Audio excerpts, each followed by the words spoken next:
G আহিছনে? য়েছ sir. T আহিছনে? য়েছ sir. আজিও তহঁতি দুটা আহিলি ন?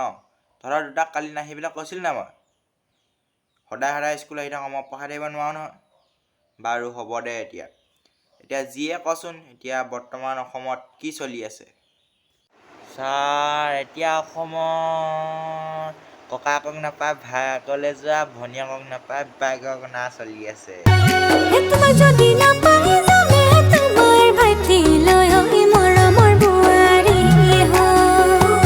হা খালী তই খালীও খালী। মই সুধিছোঁ তোক এতিয়া অসমত কি চলি আছে? এতিয়া বাৰিষা কাল, এতিয়া অসমত গোটেই বানপানী চলি আছে। তই কি মানে তই খালীয়া, খাবলৈ আহিছ খালীয়া তই। বাৰু এইবাৰ টিয়ে কচোন, বেছিকৈ চেনি খালে মানুহৰ কি হয়? অঁ ছাৰ চেনি খালে? পাৰিম।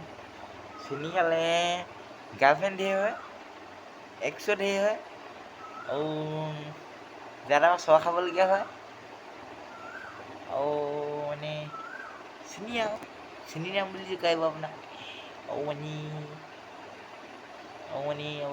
চেনি খালে আপোনাক কোনো ছোৱালীয়ে ভাল নাপায়,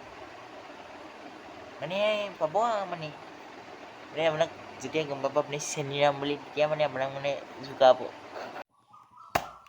তহঁতি দুটা সঁচাই বাবলৈ আহিলি ঐ, বাবলৈ নাহিলি ঐ, বাবলৈ নোকোৱাই খালি মই সুধিছোঁ তোৰ ৰিয়েল চেনি, আচল চেনি খালে কি হয়?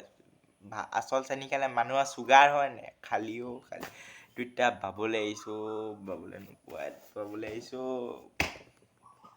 বাহিৰত যা, নেক্সট টাইম আকৌ স্কুললৈ আহিবি চা, বিহু কৰিম তই যা, দুইটা যা, একদম চৰিয়াই গাল একদম চেৰা চেল কৰি দিম, যা এতিয়া।